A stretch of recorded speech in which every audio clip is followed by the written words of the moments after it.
What's up, everyone? How's it going? I hope you're all doing great, and they let us get to Friday again. So that means it's time for another episode of the TheLeaf podcast. In this episode, I have a variety of things to talk about, including a Sasquatch used in a divorce case, so that's quite interesting. Of course, it's in Canada too. There's also some encounters with lizard men, and these articles that I use, or any article I use, will always be down in the description. So, to start us off, this is an article from CTV News. It's a Canadian news company. It's owned by Bell Media. Now, the headline already is definitely something I would talk about on this channel. The headline is BC Man Sasquatch Seeking Expeditions Used Against Him in Spousal Support Case. So already, just hearing the title, I'm like, I'm in. What's this about?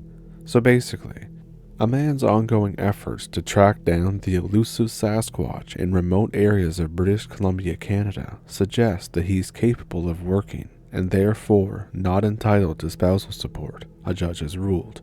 And in this divorce proceeding that was heard by the BC Supreme Court, it makes multiple references to the 57-year-old man's Sasquatch-related seeking expeditions. So, basically this guy really likes to go out into the wilderness and hunt for Sasquatch, but that's not the problem here. The issue, and what caused the divorce in the first place, was that instead of bringing his wife, he brought his ex-girlfriend with him, and he didn't tell his wife. So when she found out, and before the guy returned home, she texted him saying that the marriage was over, and she never changed her mind after this. Now you may be wondering why he was seeking spousal allowance or spousal support. I'm not sure what the term for it is in the US, but that's what we call it in Canada.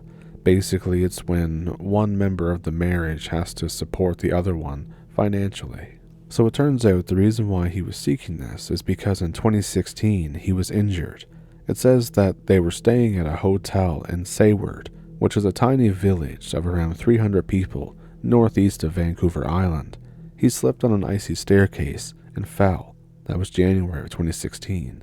He suffered a range of injuries, including fractures to an ankle and fractured vertebrae. So essentially the reason why he's not getting any spousal support or nobody involved is getting any kind of legal fees covered is because he's already getting a pension, he got a settlement for this injury, and because he goes out on these expeditions to find Sasquatch in which he camps, hunts, fishes, and rides ATVs and stuff. So the judge thinks, well, you can just get an office job then. But aside from all that, the reason why I included this kind of funny story in here is because what would have happened if he had found proof? Like, say that he did find Bigfoot, and he did find, like, irrefutable proof that Bigfoot's out there. You just know the media is going to be like, well, who were you with when you were out there?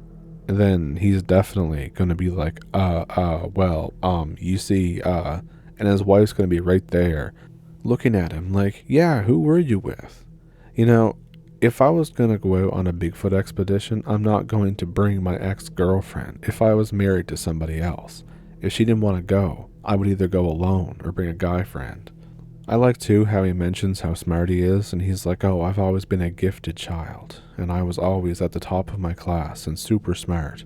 And I'm like, I'm apparently not if you don't know not to bring your ex-girlfriend when you're married to a Bigfoot expedition. But yeah, I just thought I would throw in a kind of funny and goofy one just to start us off. And then next up, I have some reptoid, lizard men type of encounters. Now I have my speed reader on my browser here, so it doesn't tell me where it's from or who wrote it, but the article will be in the description below. So this encounter comes from the 1950s. A woman says that she was visiting her great aunt when she told her this experience. So this woman goes to visit her great aunt, and this is in the rural southern United States. It's on a farm. Now this woman, her great aunt, always sat out on the deck with a fully loaded double-barrel shotgun right nearby at hand. The woman asked why her great aunt had a double-barrel shotgun right by her, and then she began to tell this story. She said that one evening, the dogs on the farm and all the animals had just gone crazy, restless, panicked, and just making an absolute racket outside. Dogs barking, pigs squealing, and everybody's just freaking out. So it really kind of puts you on edge, makes you think that something's terribly wrong. So her great aunt gets the shotgun and goes outside to check it out. And this is what the woman said of her great aunt's account. She didn't see it immediately, but when she looked toward the barn, and there was this big pond on the side of the barn, she saw a frogman, as she called it, coming up from the side of the barn. It was walking toward her. It wasn't all that tall. She stood maybe 5'4". It was a little bit taller than her. It had webbed hands, and it was walking straight to her. She yelled to it to stop, but it kept walking. She stepped off the porch with her double-barrel shotgun, and she shot it dead. The blood of the reptilian was green. Her husband heard the shotgun go off and ran outside to see what happened.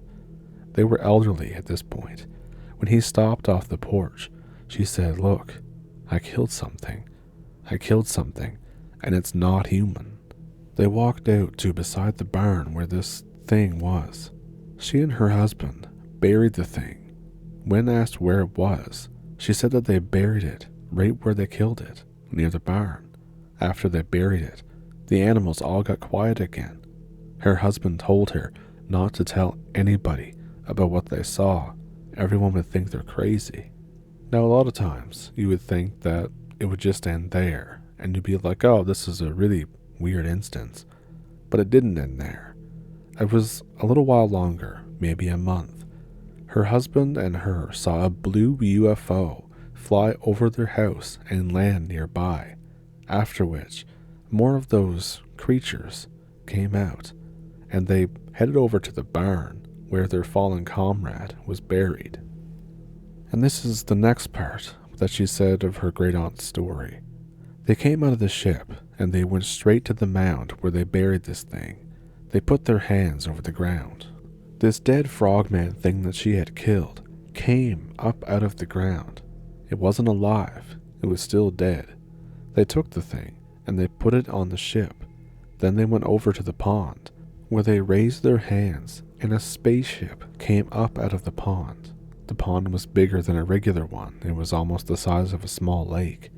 They looked at them, the great aunt and her husband, but didn't say or do anything. They went back on the ship and zoomed back into the sky. This is why that she keeps her double-barrel shotgun always next to her, even when she went to the chicken coop or anywhere else. She kept her shotgun with her because they might come back. So what do you think about this? I know that sometimes family will tell the younger members of the family kind of a tall tale, but the fact that she goes everywhere with this shotgun says that something did indeed happen. And as an alien, I have to wonder why exactly you'd come to a planet where the people are not really, we don't have space travel like that. I have to wonder why they come here, reveal themselves in these weird situations, and then start walking toward the person holding a gun who's already agitated, already scared. I just don't see the logic behind that. But what does intrigue me about this is that this mentions like a amphibious or frog type alien. And now I did another episode of the podcast a long time ago where a guy said that during one of his abduction experiences, the aliens released him from whatever holding thing they had him in and took him around to show him the ship. And in suspended animation, he said that they had this frog-like alien, this amphibious being, and they said that they were enemies. So I have to wonder if this is the same type of frog being, or lizard man, or whatever, that was in the suspended animation thing. And it even kind of sounds like sci-fi, but I wouldn't be surprised that if there's all these other beings out there, that they are warring with each other and they're always fighting each other the same way we are here on Earth. But better yet, what would you do in this situation?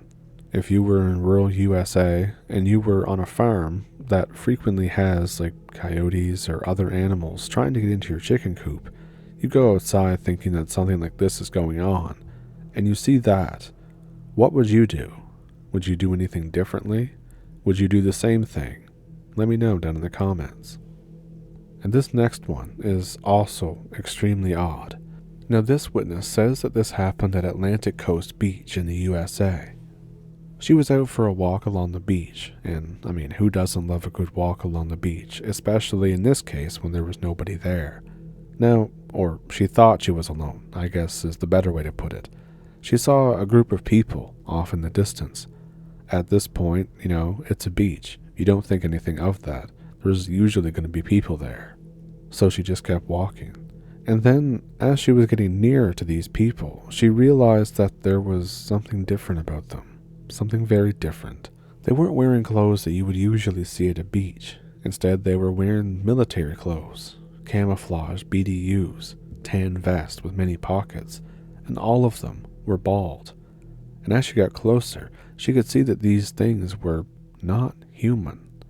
She says, though their general appearance was humanoid, and they walked on two legs, they were clearly not human. Their skin was mostly green, and they moved with a sharp, keen alertness, more akin to the movement of a nervous iguana. I could see that they were all male, and apparently soldiers of some sort. We stared at each other. I could clearly discern their reptilian appearance, their reluctance to approach me, the hesitation, and the nervousness. It felt dangerous. The reptilian leading the group came forward, toward me, and I continued walking at my regular pace, toward him. Our eyes connected and did not disengage during the entire incident.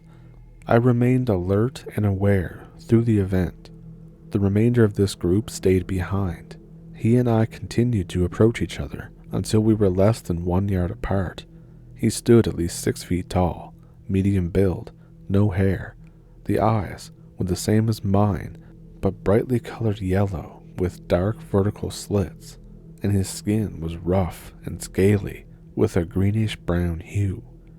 As we looked intently into each other's eyes, I knew that he was accessing a computer bank in his mind, one that was not his individual database, but a group mind sharing the same knowledge. Quite suddenly, his expression changed, and I at first saw it in his eyes, to one of contemptuous tolerance. In other words, there was some reason he was forced to tolerate my presence, but he was not happy about it. Accessing that database in his mind gave him the information that he sought, and then he knew me by name. With recognition, he said, "Oh, hello, Bonnie," and we shook hands while he frowned contemptuously. My eyes never left his, and his eyes never left mine. I smiled, as I always do, and turned around to walk away. He also turned back to his group, and they walked up the beach, away from me. So what do you think was going on here now? When she said that she knew he was accessing some kind of computer bank, I don't know how you can tell that from someone's eyes, but maybe she's had previous experiences, and they're just not listed here. But I'd have to wonder, if one can do that, and they can access some kind of computer, are they really like their own being? Or are they kind of like a group mind that has a bunch of outlets? I suppose a much better example would be a computer with a bunch of terminals. Are they essentially that, but a biological version? And if so, why reptilian, and why here? Now there's so many questions like that. I know that when I worked in IT, and I was managing servers, when a terminal was connected to a server, you didn't even necessarily have the operating system installed on that computer. It was probably just an image from the terminal that you were just kind of remoting into. So, is that what's going on? Are they kind of just drones that are remoting into this mothership or to a group mind?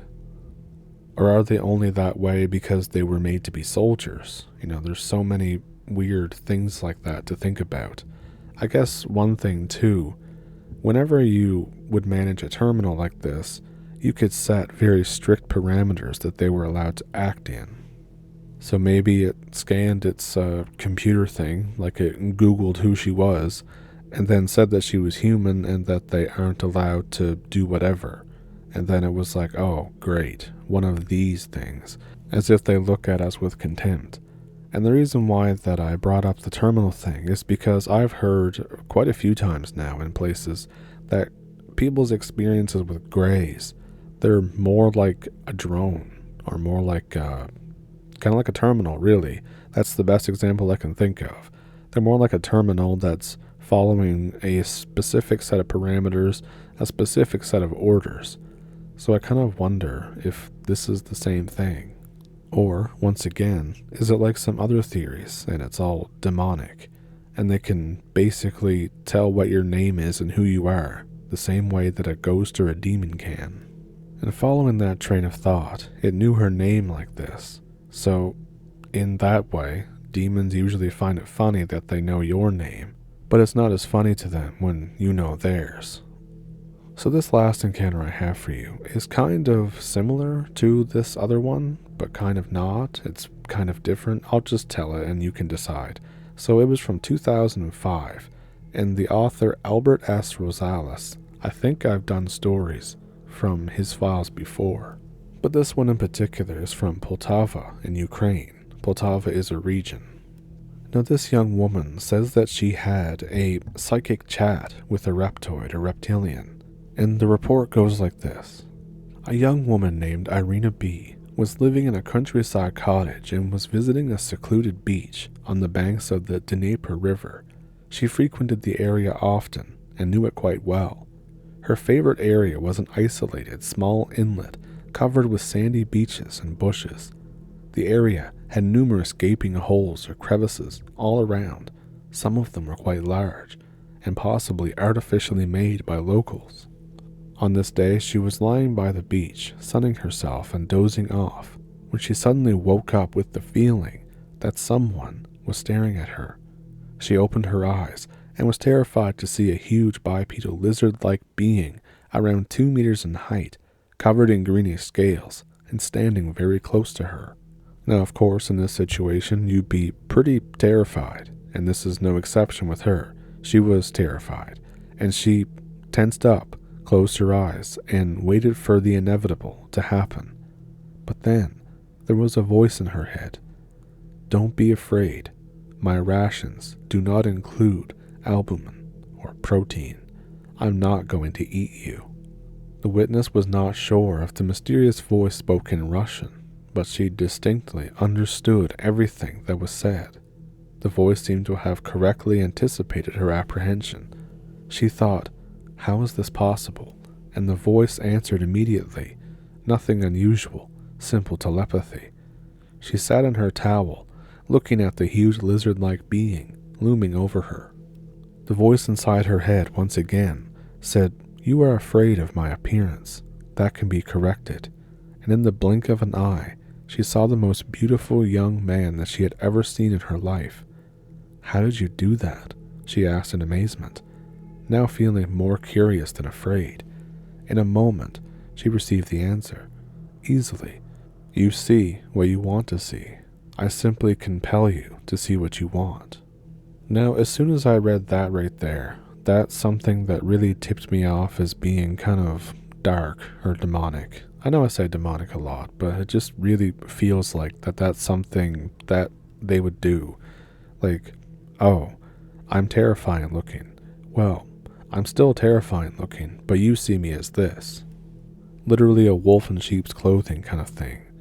But let's continue. They both began communicating by using telepathy. The being told an amazing story. He was a criminal on his planet, and other species on his planet had wanted to punish him, but he had succeeded in escaping, and that he had been wandering all over the galaxy for a long time, hiding from bounty hunters that were chasing him.